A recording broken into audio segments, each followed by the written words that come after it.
Class 10th के जितने भी छात्र 2023 बोर्ड परीक्षा की तैयारी कर रहे हैं, आज का यह वीडियो आप सभी के लिए वेरी इंपॉर्टेंट होने वाला है, क्योंकि आज की इस वीडियो में मैं लेकर के आ चुका हूं हिंदी विषय के सबसे महत्वपूर्ण प्रश्न जो आपकी बोर्ड परीक्षा 2023 के लिए वेरी इंपॉर्टेंट हैं। और मैं यहां पर आपको बताऊंगा हिंदी विषय के 20 सबसे महत्वपूर्ण प्रश्न। जी हां, 20 सबसे महत्वपूर्ण प्रश्न बताऊंगा। जैसा कि यूपी बोर्ड के द्वारा हिंदी विषय का मॉडल पेपर भी प्रोवाइड करा दिया गया है, जारी कर दिया है यूपी बोर्ड ने। यदि आप कमेंट करेंगे तो जल्द ही मैं आपके लिए वीडियो भी प्रोवाइड करा दूंगा। हिंदी विषय का मॉडल पेपर जारी कर दिया गया है, लगभग सभी विषयों का मॉडल पेपर जारी कर दिया है। और आप सभी चैनल के साथ जुड़े रहें, यहां से आप बेहतर तैयारी करेंगे 2023 बोर्ड परीक्षा के लिए। और साथ ही मैं आपको बता दूं कि 20 प्रश्न आएंगे बहुविकल्पी, जैसा कि मैं आपको बताता भी रहा हूं 20 प्रश्न आएंगे हिंदी विषय में बहुविकल्पी, जिनका आंसर आपको ओएमआर शीट में फिल करना होगा। किसमें? ओएमआर शीट में आपको इन प्रश्नों का आंसर फिल करना होगा। कैसे फिल करना होगा मैंने वीडियो प्रोवाइड करा दी है, आप चैनल की प्लेलिस्ट चेक कर सकते हो। तो चलिए, सबसे महत्वपूर्ण प्रश्न यहां पर है, शुक्ल युग के सशक्त आलोचक एवं निबंधकार का नाम है। यहां पर पहला विकल्प दिया गया है रामचंद्र शुक्ल, दूसरा विकल्प है प्रताप नारायण मिश्र, तीसरा विकल्प है राधा चरण गोस्वामी और चौथा विकल्प दिया गया है राधा कृष्ण दास।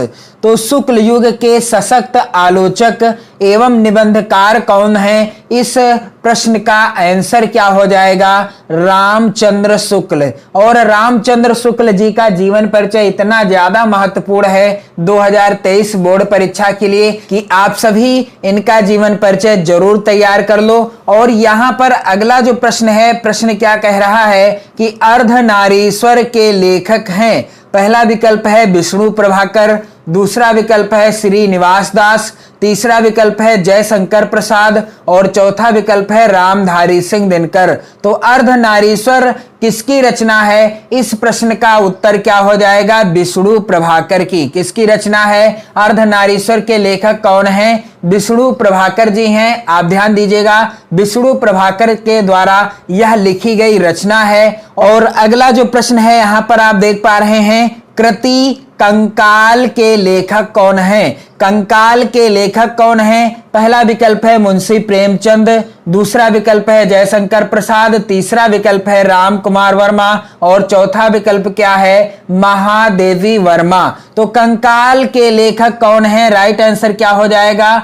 जयशंकर प्रसाद जी हैं। और यह किस विधा पर आधारित रचना है? तो कंकाल जयशंकर प्रसाद जी की रचना है, जो कि उपन्यास विधा पर आधारित रचना है। आप ध्यान दीजिएगा, यदि प्रश्न आता है कंकाल की रचना विधा है तो किस विधा पर आधारित रचना है? कंकाल उपन्यास विधा पर आधारित रचना है। इसके बाद अगला प्रश्न यहां पर आप देख पा रहे हैं, अगला वेरी इंपॉर्टेंट प्रश्न है, निम्न में से किसे आधुनिक युग की मीरा कहा जाता है? यहां पर आप देख पा रहे हैं वेरी इंपॉर्टेंट प्रश्नों को मैंने इस वीडियो में सम्मिलित किया है। और ये सभी प्रश्न आपकी बोर्ड परीक्षा 2023 के लिए सबसे ज्यादा महत्वपूर्ण हैं। और आप चैनल के साथ जुड़कर हिंदी विषय, सामाजिक विज्ञान विषय, गृह विज्ञान तथा चित्रकला विषय की तैयारी कर सकते हो 2023 की बोर्ड परीक्षा के लिए। तो यहां पर निम्न में से किसे आधुनिक युग की मीरा कहा जाता है?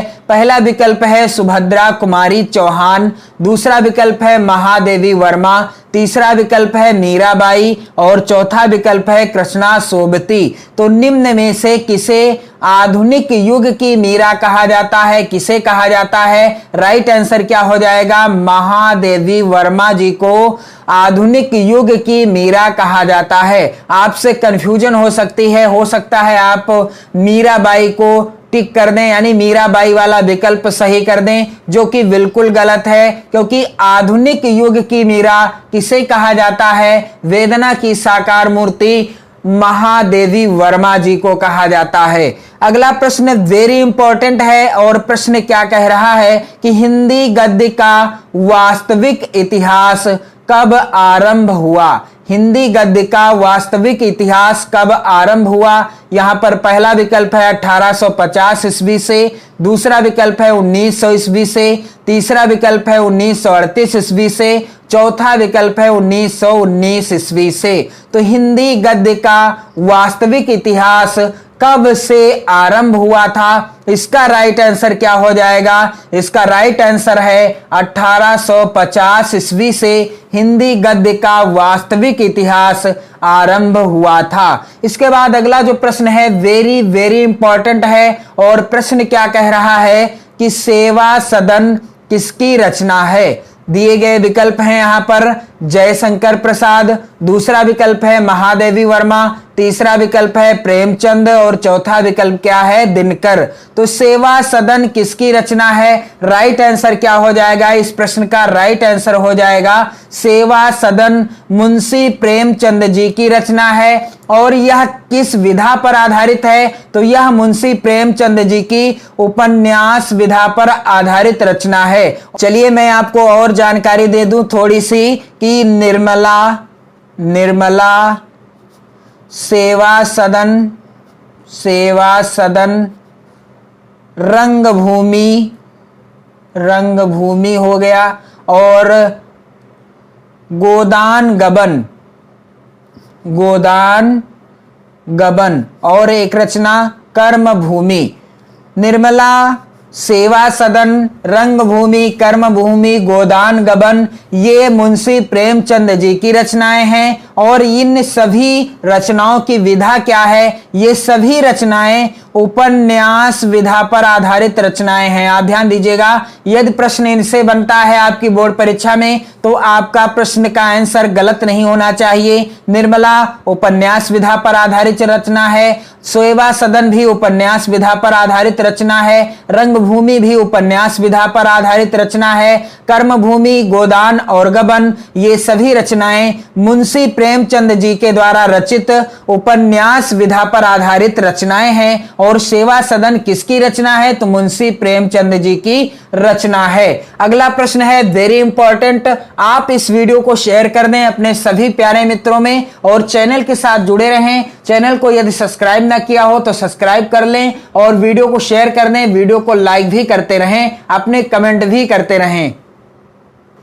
यहां पर अगला प्रश्न क्या कह रहा है कि रीति मुक्त काव्य धारा के दो कवियों के नाम बताइए। यहां पर पहला विकल्प है घनानंद, दूसरा विकल्प है बोधा ठाकुर, तीसरा विकल्प है विकल्प का और खा और चौथा विकल्प है सारंगधर। तो रीति मुक्त काव्य धारा के दो कवियों के नाम बताना है। राइट आंसर यहां पर विकल्प गा वाला सही है, यानी घनानंद और बोधा ठाकुर रीति मुक्त काव्य धारा के दो प्रमुख कवि हैं। यहां पर विकल्प कौन सा सही हो जाएगा? गा वाला ऑप्शन सही हो जाएगा। और जो ये 20 प्रश्न पूछे जाएंगे आपकी बोर्ड परीक्षा में, इनका आंसर आपको OMR शीट में फिल करना होगा। कैसे फिल करना है मैंने ऑलरेडी बता दिया है, आप वीडियो को देखिए चैनल की प्लेलिस्ट में और वीडियो को शेयर भी कर दीजिए। अगला जो प्रश्न है वेरी इंपॉर्टेंट है। प्रश्न क्या कह रहा है? नई कविता की प्रमुख विशेषता कौन सी है? यहां पर 4 विकल्प दिए गए हैं और आपको बताना क्या है कि नई कविता की प्रमुख विशेषता कौन सी है। यहां पर पहला विकल्प है बौद्धिकता की प्रधानता, दूसरा विकल्प है अति यथार्थवादी दृष्टिकोण, तीसरा विकल्प है छंद योजना में नवीनता और चौथा विकल्प है सामाजिक असमानता।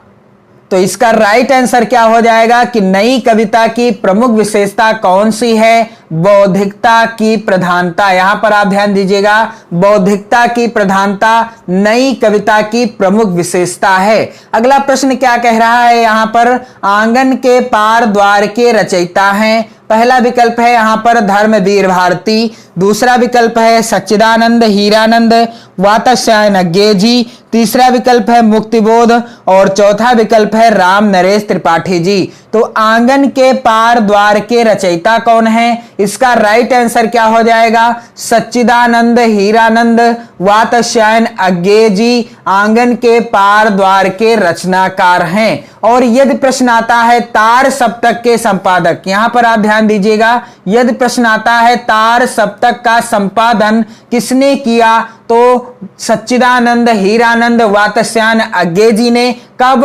1943 ईस्वी में किया। इतना आप ध्यान रखिएगा, वेरी इंपॉर्टेंट प्रश्न है। यहां से प्रश्न मैं आपको अगले वीडियो में भी प्रोवाइड करा दूंगा। हालांकि आपको जानकारी दे दूं कि तार सप्तक का संपादन सच्चिदानंद हीरानंद वात्स्यायन अज्ञेय जी ने सन 1943 ईस्वी में किया था। इसके बाद अगला जो प्रश्न है वेरी इंपॉर्टेंट है, और प्रश्न क्या कह रहा है कि भारतेंदु युग किस काल के अंतर्गत आता है? भारतेंदु युग दिए गए विकल्पों में से किस काल के अंतर्गत आता है? पहला विकल्प है भक्ति काल, दूसरा विकल्प है रीति काल, तीसरा विकल्प है आधुनिक काल और चौथा विकल्प है आदिकाल। तो भारतेंदु युग किस काल के अंतर्गत आता है? भारतेंदु युग आधुनिक काल के अंतर्गत आता है। किस काल के अंतर्गत आता है? भारतेंदु युग आधुनिक काल के अंतर्गत आता है। और साथ ही मैं आपको बता दूं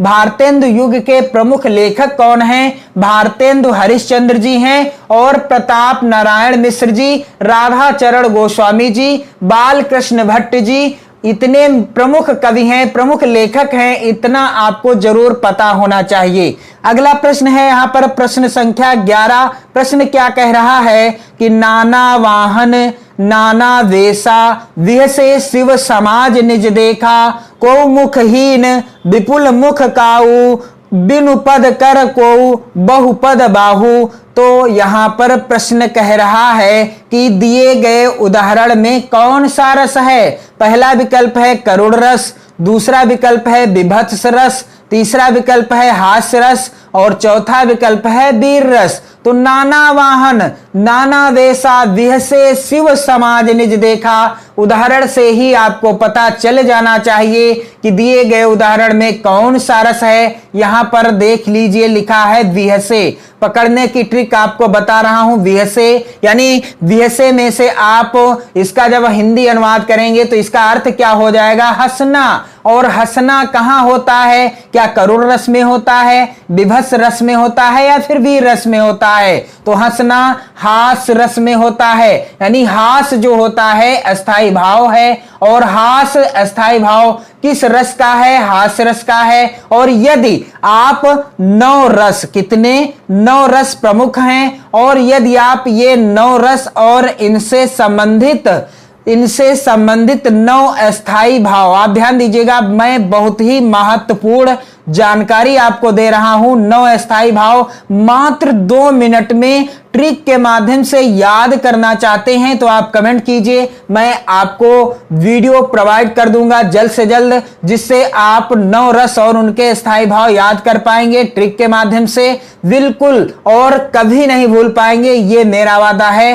तो यहां पर नाना वाहन नाना वेशा विहसे शिव समाज निज देखा, को मुखहीन विपुल मुख काहू, बिनु पद कर को बहुपद बाहु। दिए गए उदाहरण में कौन सा रस है? हास रस है, क्योंकि यह उदाहरण जो है कहां का है? जब भगवान शंकर की बारात निकली थी तो उनकी बारात में नाना वाहन, तरह तरह के वाहन थे, नाना वेशा, तरह तरह की पोशाक धारण किए हुए देवी देवता सुर असुर तमाम तरह के जीव जंतु थे। विहसे शिव समाज निज देखा, को मुखहीन, किसी के मुख नहीं था, विपुल मुख काहू, और किसी के अनेक मुख थे, बिनु पद कर को बहुपद बाहु, किसी के तो पैर ही नहीं थे और किसी के कर नहीं थे, और किसी के तो बहुत सारे पैर और बहुत सारे हाथ भी थे। तो उस दशा को देखकर, यानी उस स्थिति को देखकर जो कोई देखता था वो हंस देता था, इसलिए वहां पर कौन सा रस हो गया? हास्य रस हो गया।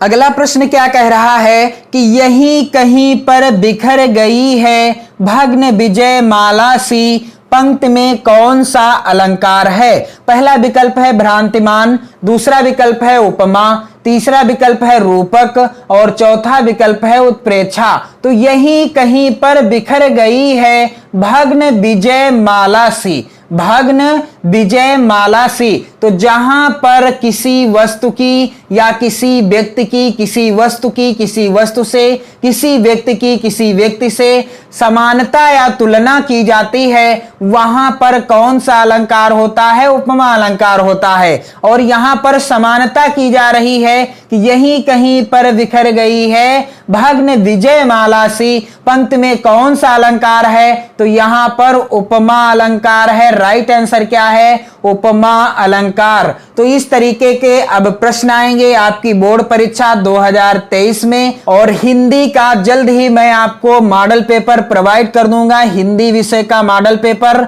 और जो कि आपकी बोर्ड परीक्षा के लिए वेरी वेरी इंपॉर्टेंट होगा। यूपी बोर्ड के द्वारा जारी किया गया है यह मॉडल पेपर। आप कमेंट करें, मैं जल्द से जल्द हिंदी विषय का, सामाजिक विज्ञान विषय का, गृह विज्ञान विषय का, चित्रकला विषय का, समस्त विषयों का, जी हाँ, जितनी भी विषय आपको मैं पढ़ा रहा हूं समस्त विषयों का मॉडल पेपर प्रोवाइड करा दूंगा, हल सहित करा दूंगा। आप कमेंट करें और साथ ही आप चैनल के साथ जरूर जुड़े रहें। तो यहां पर अगला प्रश्न क्या कह रहा है कि जिनके आगे ठहर सके जंगी न जहाजी, जिनके आगे ठहर सके जंगी न जहाजी, ये वही प्रसिद्ध छत्रपति भूप शिवाजी। इन पंक्तियों में छंद है, यानी यहां पर जो उदाहरण दिया गया है, ये जो पंक्तियां हैं, इसमें कौन सा छंद है? तो यहां पर आप ध्यान दीजिएगा, पहला विकल्प है रोला, दूसरा विकल्प है कुंडलिया,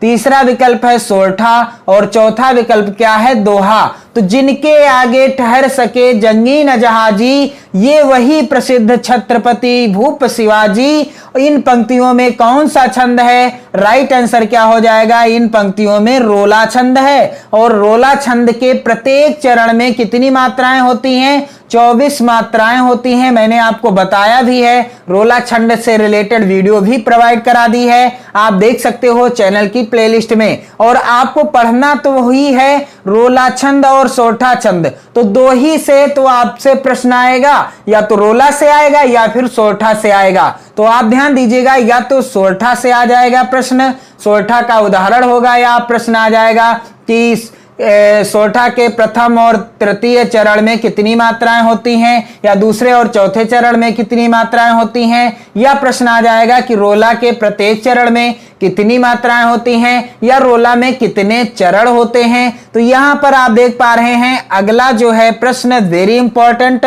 निम्न में निर उपसर्ग कौन से शब्द में प्रयुक्त हुआ है? निम्न में निर उपसर्ग, कौन सा निर उपसर्ग कौन से शब्द में प्रयुक्त हुआ है? यहां पर पहला विकल्प है निवास, दूसरा विकल्प है निर्वाह, तीसरा विकल्प है निवेश और चौथा है सुमार्ग। तो निर उपसर्ग कौन से शब्द में प्रयुक्त हुआ है? राइट आंसर क्या है? निर्वाह में। किसमें? निर्वाह में निर उपसर्ग प्रयुक्त हुआ है। और अगला प्रश्न यहां पर क्या कह रहा है कि चढ़ावा शब्द में प्रत्यय है। चढ़ावा शब्द में कौन सा प्रत्यय है? पहला विकल्प है आवा, दूसरा विकल्प है वा प्रत्यय, तीसरा विकल्प है आ और चौथा विकल्प है दीर्घ आ, यानी जिसे बड़ा आ भी कहते हैं। तो चढ़ावा शब्द में कौन सा प्रत्यय है? आवा प्रत्यय है। और यह भी सही है, वा प्रत्यय है। यहां पर आप ध्यान दीजिएगा, कंफ्यूज भी हो सकते हैं आप, यदि विकल्प में होता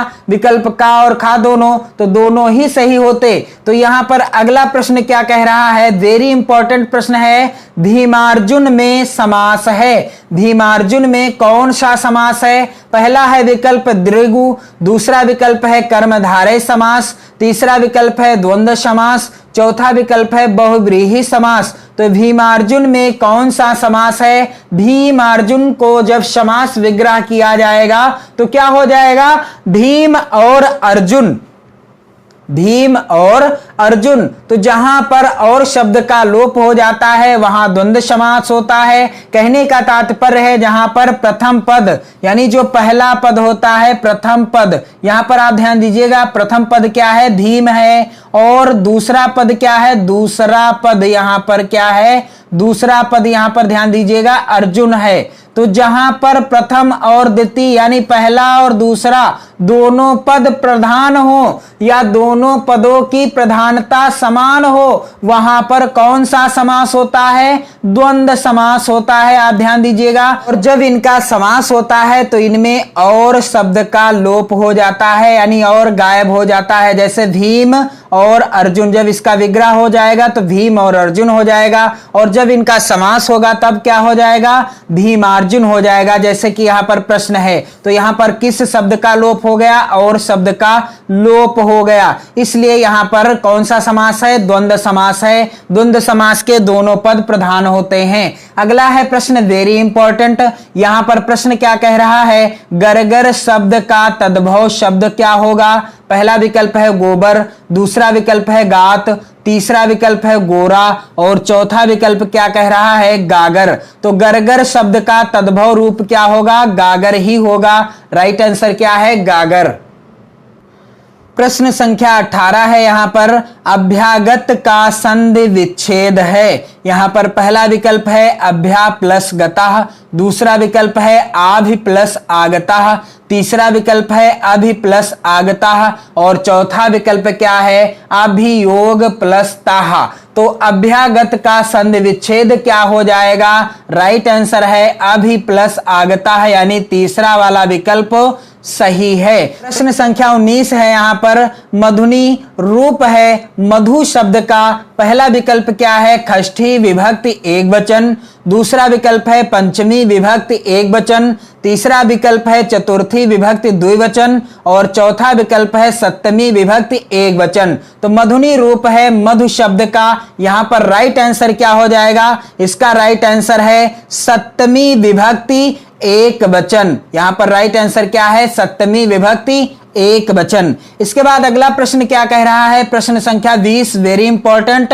हसानी रूप है हस धातु का पहला विकल्प है लोट लकार प्रथम पुरुष एक वचन, दूसरा विकल्प है लंग लकार मध्यम पुरुष द्विवचन, तीसरा विकल्प है विधिलिंग लकार प्रथम पुरुष बहुवचन और चौथा विकल्प है विधिलिंग लकार उत्तम पुरुष एक वचन। तो हसानी रूप है हस धातु का। राइट आंसर क्या हो जाएगा? विधिलिंग लकार उत्तम पुरुष एक वचन। राइट आंसर क्या है? विधिलिंग लकार उत्तम पुरुष एक वचन। तो मैंने आज के इस वीडियो में हिंदी के टॉप 20 प्रश्नों को आपको बताया है। टॉप 20, जी हां, 20 महत्वपूर्ण प्रश्नों को बताया है। ओएमआर सीट वाले ये प्रश्न हैं, इनका आंसर आपको ओएमआर सीट में फिल करना होगा और आप इस वीडियो को शेयर कर दें अपनी सभी प्यारे मित्रों में और अपनी नोट्स भी बनाते जाएं। जी हां, यदि आप अपनी नोट्स बनाते रहेंगे तो आपको 70 में 70 अंक लाने से कोई नहीं रोक सकता। जी हां, आप अपनी नोट्स बनाएं, अपनी राइटिंग को भी सुधारें। यदि आपकी राइटिंग अच्छी है तो अच्छी बात है, यदि थोड़ी सी भी गड़बड़ है तो आप जब नोट्स बनाएंगे आपको लिखने का सही तरीका भी पता चलता रहेगा। और आप वीडियो को शेयर कर दें, चैनल के साथ जुड़े रहें। जय हिंद।